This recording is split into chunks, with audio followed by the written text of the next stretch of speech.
चतुरी चमार की कहानी ध्यान से सुन लो, कभी रणभूमि में हारना नहीं पड़ेगा। जय श्री कृष्णा मित्रों, स्वागत है आपका पुनः हमारे YouTube चैनल दर्पण ज्ञान गंगा में। मित्रों, आज की वीडियो में ये जो कहानी है, ये कहानी बहुत ही ज्ञानवर्धक है और प्रेरणादायक है। आपके लिए, आपके जीवन में ये बहुत अच्छी जानकारी अर्थात सीख दे करके जाएगी। ये कहानी मित्रों एक चतुरी चमार की है। आपसे निवेदन है कि हमारी कहानी को पूरा ही सुने और वीडियो की समाप्ति होने तक हमारे चैनल पर बने रहें। और यदि आपने अभी तक हमारा चैनल सब्सक्राइब नहीं किया है तो आपसे अनुरोध है कि आप हमारे चैनल को भी सब्सक्राइब जरूर कर लेना, बेल आइकन घंटी को भी अवश्य दबा देना, क्योंकि आपका एक सब्सक्राइब करना हमारे लिए बहुत महत्व रखता है। तो चलिए मित्रों, बिना विलंब किए हुए अब शुरू करते हैं ये कहानी। प्रिय बंधुओं, बहुत पुराने समय की बात है। किसी गांव में एक व्यक्ति रहता था। वह जात का चमार था। वह व्यक्ति बहुत ही चालाक और बुद्धिमान था और वह गरीब भी था। उसके घर में एक पत्नी थी और बच्चे भी थे। उसकी गुजर बसर भी सही तरीका से नहीं चल पा रही थी। बहुत ही परेशान रहता था।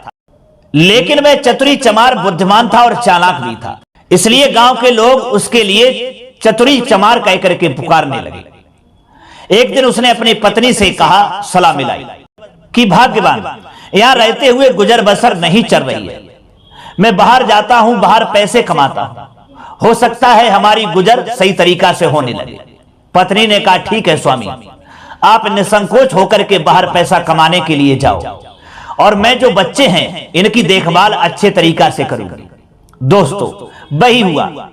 अपनी पत्नी से इतना कहने के बाद में वह बाहर पैसा कमाने के लिए दूसरे शहर में पैसा कमाने के लिए चला गया। कुछ दिनों तक उसने पैसा कमाया, नौकरी की, काम किया। उसने 100 रुपए कमा रखे थे। दोस्तों, उस जमाने में वह 100 रुपए बहुत थे, उनकी कीमत बहुत थी। जब उसने 100 रुपए कमा लिए तब उसने सोचा, चलो अब घर चलते हैं, अपनी पत्नी और बच्चों को देखते हैं। ये विचार करने के बाद में वह अपने घर के लिए जब चला है, उसने विचार किया कि रास्ता में डाकू पड़ते हैं और डाकू हमको अवश्य लूट लेंगे। तो उसने अपनी बुद्धिमानी से 50 रुपए की एक घोड़ी खरीद ली और 50 रुपए जो बचे थे वही 50 रुपए उस घोड़ी के पूंछ में उसने बांध लिए और वह घोड़ी पर सवार होकर के अपने घर के लिए चल दिया। मित्रों, रास्ता में डाकू तो पड़ते ही थे। डाकुओं ने जैसे ही देखा उसे रोक लिया और कहा, अरे चतुरी चमार, रुक जा, तू पैसे कमा करके लाया है, तेरे पास पैसा है, जो भी लाया है वो सीधे चुपचाप यहां पे रख दे और नहीं तो तेरे साथ में अच्छा नहीं होगा। दोस्तों, वह चतुरी चमार घोड़ी से नीचे उतरा। जो डाकुओं का सरदार था उससे कहने लगा, अरे सरदार जी, मेरे पास क्या है, मैंने जो पैसे कमाए थे उन्हीं पैसों से ये घोड़ी खरीद ली है, अब मेरे पास कुछ नहीं है। डाकुओं का सरदार कहने लगा, अरे बेवकूफ, तू पैसा कमाने के लिए गया था, पैसा नहीं लाया, ये घोड़ी क्यों खरीदी? तब वह चतुरी चमार कहने लगा, बुद्धिमान था, चालाक भी था। उसने कहा, सरदार जी, ये घोड़ी मैंने इसलिए खरीदी है, इस घोड़ी के अंदर करामात है कि इसकी पूंछ में यदि डंडा मारो तो ये 50 रुपए देती है। सरदार कहने लगा, वो कैसे? जरा ये 50 रुपए कैसे देती है, डंडा मार के दिखा। और उसने तो घोड़ी के पूंछ में वो 50 रुपए पहले ही बांध रखे थे। सरदार के सामने और डाकुओं के सामने जब उसने डंडा घोड़ी की पूंछ में मारा तो वही 50 रुपए जो थे खन खन करके नीचे गिर गए। उसने उठा ली। सरदार कहने लगा, तेरी बात तो सत्य है, तू घोड़ी तो बहुत अच्छी लाया है, ऐसा कर ये घोड़ी हमको दे दे। जवाब दिया, नहीं, ये घोड़ी आपको हम कैसे दे दें, ये रोजाना इसी तरीका से 50 रुपए देती है, हम ये घोड़ी नहीं देंगे। सरदार कहने लगा, देख भाई, घोड़ी हमें दे दे। जवाब दिया, हम इसको 50 रुपए की खरीद करके लाए हैं। सरदार ने कहा, ठीक है, हम तुझे 100 रुपए देते हैं, ये 100 रुपए पकड़ और ये घोड़ी हमको दे दे। मित्रों, उसने 100 रुपए लिए और वह घोड़ी सरदार को दे करके अपने सीधे घर चला आया। और जब घर आया, अपनी पत्नी से सारी दास्तान सुनाई और कहा है कि वह डाकुओं का सरदार डाकुओं को लेकर के रात में जरूर आएगा और हम लोगों को मारेगा, पकड़ के ले जाएगा। पत्नी कहने लगी, फिर क्या करोगे महाराज? जवाब दिया, तुम घबराइए नहीं, मैं कुछ करता हूं। दोस्तों, वह जो चतुरी चमार था जंगल की तरफ गया, 2 खरगोश पकड़ लाया और खरगोश पकड़ करके आया। एक खरगोश अपनी पत्नी को दिया और कहा है कि जब रात्रि हो जाएगी तो मैं घर से बाहर निकल जाऊंगा, एक खरगोश आप रखिए और एक मैं लेकर के जाता हूं, और वह डाकुओं का सरदार जरूर आएगा, और जब वह हमारे लिए बूझे कि वो कहां है, तब तुम खरगोश को छोड़ देना और कह देना आप बैठिए, ये खरगोश अभी बुला करके लाता है, और मैं जो ये खरगोश लेकर के जाता हूं ये खरगोश लेकर के आ जाऊंगा, यही रास्ता है बचने का। दोस्तों, वही हुआ। इधर क्या हुआ, वह डाकुओं का सरदार घोड़ी को लेकर के अपने घर पर पहुंचा है। अगले दिन का इंतजार करने लगा। अगला दिन जब हुआ तब उसने घोड़ी के पूंछ में डंडा मारा, लेकिन वह कहां से 50 रुपए देने वाली थी।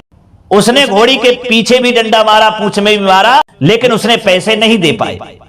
दूसरे डाकू के घर में गई, वहां भी यही हालत उसकी की गई, उसने भी उसके डंडा मारे। कहने का मतलब यह है कि जितने भी ग्रोहों में डाकू थे सबके घर पर गई और घोड़ी की हालत बिल्कुल खराब हो गई। परिणाम यहां तक हुआ कि वह घोड़ी जो थी मर गई। अब इधर डाकुओं का सरदार गुस्सा में आ गया। क्रोध में आकर के सभी अपने साथियों से कहा कि चलो आज चतुरी चमार के घर पे चलें, उसे पकड़ करके लाएंगे रात्रि में और उसे मारेंगे, उससे पैसे वसूलेंगे। दोस्तों, इधर जब रात्रि होती है और शाम होती है तो वह चतुरी चमार जो था एक खरगोश को लेकर के अपने घर से बाहर चला जाता है। इधर जब सारे गांव वाले सो जाते हैं तब वह डाकुओं का सरदार अपने साथियों को लेकर के और चतुरी चमार के घर पर आ जाता है। दरवाजा खटखटाता है, तब अंदर से उसकी पत्नी निकल करके आती है। वह डाकुओं का सरदार कहता है, कहां है तेरा पति? तेरे पति ने हमारे साथ धोखा किया है, झूठ बोला है, आज हम उसे नहीं छोड़ेंगे, ब्याज सहित पैसे उससे वसूलेंगे, उससे पैसे तो लेंगे लेकिन उसे सजा भी देंगे। मित्रों, तब वह चतुरी चमार की पत्नी कहने लगी, साहब आप थोड़ी देर बैठिए, मैं इस खरगोश को भेज रही हूं और ये खरगोश अभी तुरंत बुला करके लाएगा, हमारे पति खेतों की तरफ गए हुए हैं। दोस्तों, वह डाकुओं का सरदार उसके घर पे बैठ गया और उसने अपने पति के बताने के अनुसार वह खरगोश छोड़ दिया। थोड़ी देर के बाद में दूसरा खरगोश जो था चतुरी चमार के हाथ में उसको लेकर के और घूमता हुआ वह अपने घर पर आया। सरदार जो क्रोध में आया था वो अपना तो क्रोध भूल गया और कहने लगा, अरे चतुरी चमार भाई, ये तेरा कैसा खरगोश है? ये खरगोश जाकर के तुझको बुला लाया? जवाब दिया, हाँ, ये खरगोश ने ही जाकर के सारी बात बताई है और आपके बारे में समझाया है कि वो आपका इंतजार कर रहे हैं, इसलिए मैं जल्दी से जल्दी चला आया। ये खरगोश हमारे बहुत काम का है, हम बहुत दूर से लाए हैं। दोस्तों, अब वह सरदार कहने लगा, ठीक है, मैं तुझे मारने के लिए आया था और तुझसे पैसे भी वसूलने के लिए आया था, लेकिन चल ये बातें छोड़, अब ऐसा कर ये खरगोश हमको दे दे। जवाब दिया, नहीं, ये खरगोश हम कैसे दे दें? ये हमारी बहुत मदद करता है। हम जब कहीं बाहर जाते हैं, कहीं कितनी भी दूर जाएं, और जब हमारी पत्नी को हमारी आवश्यकता होती है तो इसी खरगोश के माध्यम से वो हमको घर में बुला लेते, इसलिए हम नहीं देंगे। सरदार कहने लगा, नहीं भाई, ये खरगोश तो हम लेकर के जाएंगे, ये 100 रुपए पकड़ और ये खरगोश हमको दे दे।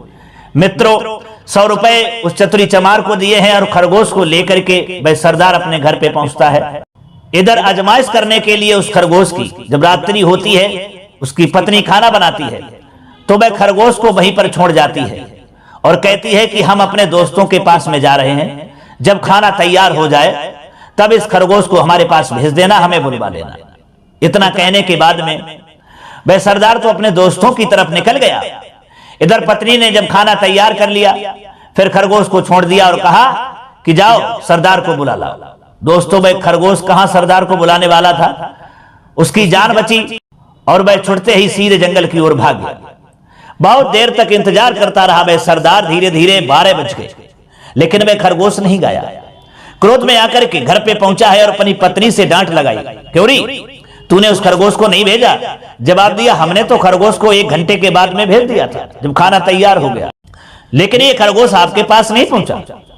सरदार कहने लगा, इसका मतलब है खरगोश भाग गया, फिर हमारे साथ में उस चतुरी चमार ने धोखा किया है। अब तो सरदार बहुत ही क्रोधा अग्नि में जलने लगा और कहने लगा, अब हम उसे नहीं छोड़ेंगे। इधर दोस्तों जब दूसरी रात्रि होती है तो वह सरदार अपने साथियों को लेकर के और पहुंच जाता है। इधर दोस्तों वह चतुरी चमार अपनी पत्नी से कहने लगा कल सरदार जरूर आएगा। वो मानेगा नहीं और उसने समझा लिया कि हम तेरे लिए मारेंगे, ये कुल्हाड़ी से मारेंगे, और लाल रंग का पानी बना करके उसके मुंह में भरवा दिया और कहा कि जब हम मारें तो ये पानी तू मुंह से निकाल देना, जिसको वह सरदार रात्रि में खून समझेगा, और तू थोड़ी देर के लिए सांस को रोक लेना। वही हुआ। सरदार जब दूसरी रात्रि होती है अपने साथियों को लेकर के जब चतुरी चमार के घर पे पहुंचा है और कहा है अरे चतुरी चमार, तूने हमारे साथ फिर धोखा किया है, आज हम तुझे जीवित नहीं छोड़ेंगे, आज तुझे पकड़ करके जंगल में ले जाएंगे और तुझे मारेंगे, तुझसे पैसा भी वसूलेंगे। दोस्तों वह चतुरी चमार जो था उसने क्या किया, एक कुल्हाड़ी उठाई और कहने लगा सुनिए महाराज, सुनिए सरदार साहब, आप जब हमको पकड़ करके ले जाएंगे, मारेंगे, हमारे बच्चे परेशान होंगे, अब हम अपनी पत्नी को जिंदा नहीं छोड़ेंगे, उसके बाद में आप हमको ले चलना। दोस्तों क्या हुआ, उसने कुल्हाड़ी उठाई और अपनी पत्नी के सर पे मारी और जो उसके मुंह में रंग भरा हुआ था उसने उड़ेल दिया, और जिसको सरदार ने उसे खून समझा, सरदार घबरा गया। सरदार कहने लगा अरे चतुरी चमार, तूने ऐसा क्यों किया, ये क्या किया जो तूने अपनी पत्नी को मार दिया। जवाब दिया सरदार साहब रुकिए, मैं इसको जिंदा भी कर लेता हूं। इधर क्या हुआ, घर के अंदर गया, एक सारंगी को उठा करके लाया और उसी सारंगी को बजाते हुए उसके सर से पांव तक घुमाया। थोड़ी देर के बाद में उसकी पत्नी उठ करके खड़ी हुई। सरदार कहने लगा ये क्या है, ये सारंगी से कैसे जिंदा हो गई। जवाब दिया सुनिए सरदार साहब, ये सारंगी हम बहुत दूर से लाए हैं, इस सारंगी के अंदर ये करामात है, अगर आपकी पत्नी मारने से कहीं खत्म हो जाए तो ये सारंगी बजाने से जिंदा हो जाती है। सरदार उस सारंगी पर मोहित हो गया। सरदार अपना पहले वाला क्रोध भूल गया और कहने लगा देख भाई, ये सारंगी मुझको दे दे। चतुरी चमार ने मना किया। फिर सरदार ने 100 रुपए और निकाले और कहा कि भाई ले ये 100 रुपए पकड़, ये सारंगी हमको दे दे। दोस्तों सारंगी को लेकर के वह सरदार जो था अपने घर पे आता है और अपनी पत्नी को मारने लगता है, कुल्हाड़ी उठाता है और कुल्हाड़ी से अपनी पत्नी को मार देता है। अब सारंगी को बजाता है और पूरे शरीर पर घुमाता है, लेकिन वह कहां जीवित होने वाली थी, वो तो मर चुकी थी। दोस्तों दूसरे साथी ने ले जाकर के आजमाइश की है, अपनी पत्नी को कुल्हाड़ी से मार दिया, उसकी गर्दन को काट दिया और सारंगी बजा करके जीवित करना चाहा, लेकिन वो भी जिंदा नहीं हो पाई। कहने का मतलब है उसके जितने भी साथी थे सबने ये प्रैक्टिकल किया, लेकिन सबकी पत्नियां, सबकी स्त्रियां मारी गईं, कोई भी जिंदा नहीं रही। इधर सरदार ने देखा और सब साथियों ने देखा कि हमारी सबकी स्त्रियां खत्म हो गई हैं। इतना लंबा धोखा उस चतुरी चमार ने किया है, आज हम उसे जिंदा नहीं छोड़ेंगे, हम उसे खत्म कर देंगे, उसका नाम और निशान मिटा देंगे। दोस्तों दूसरा दिन जब हुआ, रात्रि होती है, सरदार क्रोध में अपने साथियों को लेकर के पहुंच जाता है चतुरी चमार के घर पे और वहीं चतुरी चमार को पकड़ लेता है और एक बोरी में उसको बंद कर लेता है, उसको कस लेता है और कहता है कि चल तुझे दूर नदी में डालेंगे, जो तू धीरे धीरे डूब डूब करके तेरे प्राण निकलेंगे, तब तुझे पता चलेगा कि धोखे का परिणाम क्या होता है। दोस्तों पत्नी रोती रही, मना करती रही, लेकिन वह सरदार नहीं माना। एक बोरी में कस करके बंद करके और वह सरदार और सरदार के साथ ही उसको लेकर के चल दिए। रात्रि का समय था, नदी दूर थी, चलते चलते चलते चलते सवेरा हो गया और जब सवेरा हुआ एक मंदिर दिखाई दिया। उस मंदिर के पास में उस चतुरी चमार को रख दिया जो बोरी के अंदर बंद था, बंधा हुआ था। थोड़ी दूर नदी रह गई थी। इधर सरदार और सरदार के साथी सुबह का समय था, दिन निकल आया था, तो फ्रेश होने के लिए चले गए थे। कह गए थे थोड़ी देर बाद में इसको डालेंगे, तब तक फ्रेश हो आते। दोस्तों इधर क्या हुआ, वह चतुरी चमार बंद बोरी में पड़ा हुआ था और एक ही शब्द कह रहा था, मुझे नहीं करनी, मुझे नहीं करनी, मुझे नहीं करनी। दोस्तों वहां पर एक ग्वाला था, अपनी भैंसों को लेकर के वहां नदी के किनारे पानी पिलाने के लिए जा रहा था। उसने आवाज सुनी बोरी के अंदर से कि मुझे नहीं करनी, मुझे नहीं करनी। वह बोरी के पास में पहुंचा और कहने लगा, भाई कौन है, इस बोरी के अंदर आप कैसे बंद हैं और आप ये क्यों कह रहे हैं कि मुझे नहीं करनी, मुझे नहीं करनी, क्या बात है। दोस्तों तब उस चतुरी चमार ने बोरी के अंदर से आवाज लगाई और कहा, भाई राजा और राजा के सैनिक थोड़ी देर के लिए फ्रेश होने के लिए गए हैं और वो जबरदस्ती अपनी राजकुमारी के साथ में मेरा विवाह करना चाहते हैं और इसलिए मैं कह रहा हूं कि मुझे शादी नहीं करनी, मुझे शादी नहीं करनी, क्योंकि मेरी शादी हो चुकी है। अब हम इनसे कैसे छुटकारा पाएं? दोस्तों वे ग्वाला जो था उसकी शादी नहीं हुई थी। उसने सोचा राजकुमारी के साथ में शादी, ये तो बहुत अच्छी बात है, ये तो हमारी किस्मत जाग रही है। तब उसने कहा, ऐसा कर भाई, अगर हम शादी कर लें तो तेरी जगह पर कैसा रहेगा? जवाब दिया, बिल्कुल सही रहेगा, क्योंकि दोस्तों चतुरी चमार तो ये चाहता ही था। उसने कहा, बोरी खोल। उस ग्वाला ने बोरी खोली और उसे उसी बोरी में बंद कर दिया और उसके कपड़े पहन करके इधर दोस्तों मैं जो चतुरी चमार था उन भैंसों के साथ में आगे के लिए बढ़ गया उनको चराने लगा। और इधर मैं सरदार अपने साथियों को लेकर के आया, उस बोरी को उठाया जिसमें ग्वाला बंद था और ले जा करके उसे नदी में डाल दिया। और नदी में डाल करके जब वो आ रहे थे, इधर भाई चतुरी चमार भैंसों को लेकर के पानी पिलाने के लिए नदी पर जा रहा था। रास्ता में जब चतुरी चमार को आता हुआ देखा तो उनके लिए पहले तो विश्वास नहीं हुआ। उन्हें लगने लगा कि ऐसा तो नहीं है कि मैं सपना देख रहा हूं। उस चतुरी चमार को देख करके उनकी आंखें झिलमिला गई, उन्हें विश्वास नहीं हो रहा था। फिर आगे बढ़कर के पूछा, क्यों रे भाई, तुझे तो हम जल में डाल आए थे, नदी में फेंक दिया था, तू मरा नहीं, तू तो भैंसों के साथ में जा रहा है। तब वह चतुरी चमार कहने लगा, अरे भाई तुम लोग हमको नदी में डाल करके आए थे, तुम उथले जल में डाल करके आए थे, इसलिए हमको ये भैंस मिल पाई। अगर तुम गहरे जल में डाल करके आते तो मैं आज राजा बन जाता। मेरे पास बहुत सोना जवाहरात हीरे मोती होते, क्योंकि गहरे जल में हीरे मोती सोना जवाहरात मिलते हैं। तुम तो मुझे उथले में ही डाल करके चले आए, इसलिए हमको ये भैंस ही मिल पाई। जवाब दिया, क्या? बोले हाँ। सरदार कहने लगा अपने साथियों से, ऐसा करते हैं भाई, अब जरूर चलेंगे और हीरे जवाहरात सोना हम जरूर लाएंगे। उस गहरे जल में जाएंगे और उसमें जाकर के हीरे सोने जवाहरात लेकर के आएंगे और राजा की जिंदगी जिएंगे। दोस्तों सरदार ने कहा, ठीक है, तेरी बात सत्य है। जवाब दिया, बिल्कुल सत्य है, कहीं झूठ तो नहीं बोल रहा है। जवाब दिया, आपको प्रत्यक्ष दिखाई नहीं दे रहा है? इतनी भैंसें हमारे पास में हैं, ये मैं कहां से ले आया इतनी जल्दी? दोस्तों सरदार को विश्वास हो गया था। तब सरदार ने कहा, ठीक है, तू हमारे पैरों को बांध करके हमें गहरे जल में फेंक और मैं भी हीरे जवाहरात लेकर के आऊंगा। वही किया उस चतुरी चमार ने, बहुत जल्दी किया। सरदार के हाथ पैरों को बांध करके और नदी के किनारे जहां गहरा जल था वहां गहरे कुंड में जाकर के फेंक दिया। उसके बाद में जितने भी उसके साथी थे सबके पैरों को हाथों को बांध करके उस सबके लिए गहरे कुंड में फेंक दिया और धीरे धीरे वो सारे उसके साथी और सरदार उसी गहरे कुंड में जल में डूब करके मर गए। अब चतुरी चमार जो था बहुत खुश था, उसने विचार किया, हमारा कांटा निकल गया है, अब हमें इन डाकुओं का कोई डर नहीं है।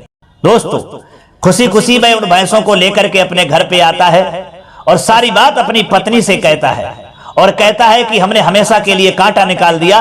वह डाकुओं का सरदार और जितने भी उसके साथी थे सबको जल में डाल दिया, अब सब मारे गए। अब कोई दोबारा वापस लौट करके नहीं आएगा, हम तुम आराम से रहेंगे। दोस्तों उसके बाद में वह चतुरी चमार अपनी पत्नी के साथ में वहीं गांव में रहने लगा और डाकुओं की कहानी खत्म हो गई। तो दोस्तों कैसी लगी आपको कहानी? ये कहानी हमारे तुम्हारे लिए ये सीख देती है, ये शिक्षा देकर के जाती है, क्योंकि बुद्धिमानी से, चालाकी से बड़ी समस्या का समाधान किया जा सकता है, बड़े से बड़े दुश्मन को भी परास्त किया जा सकता है। यदि रणभूमि में लड़ने की बात भी आ जाए तो बड़े से बड़े दुश्मन पर रणभूमि में विजय प्राप्त की जा सकती है। जिस तरीका से इस चतुरी चमार ने अपनी चालाकी से, बुद्धिमानी से इतने डाकुओं पर विजय प्राप्त की, जिनका खात्मा कर दिया और निर्भय की जिंदगी वहां जीने लगा। तो दोस्तों ये कहानी हमको यही सीख देती है कि बुद्धिमानी से और चालाकी से बड़े दुश्मन को परास्त किया जा सकता है। दूसरी सीख कहानी ये देती है कि जो इंसान लोभी होते हैं, जो लालची होते हैं, तो उनका हाल यही होता है जो उन डाकुओं का हुआ था। वे लोभ में बढ़ते ही चले गए, उन्होंने चतुरी चमार की कोई बात पर ध्यान नहीं दिया, उसकी चालाकी को नहीं समझा और लोभ में ही फंसते चले गए, जिसका परिणाम यह हुआ कि वो हमेशा के लिए इस दुनिया को भी छोड़ करके चले गए। तो दोस्तों ये कैसी लगी आपके लिए कहानी? अगर ये कहानी आपको अच्छी लगी है, पसंद आई है, तो आपसे निवेदन है कि कमेंट बॉक्स में राय जरूर देना, हो सके तो अपने मित्रों के लिए भी शेयर करना। अब क्षमा चाहते हैं, फिर मिलेंगे अगली वीडियो में किसी नई ज्ञान चर्चा के साथ में। तब तक के लिए सब्सक्राइबर बंधुओं एवं दर्शक भाइयों के लिए राधे कृष्णा, ओम नमः शिवाय।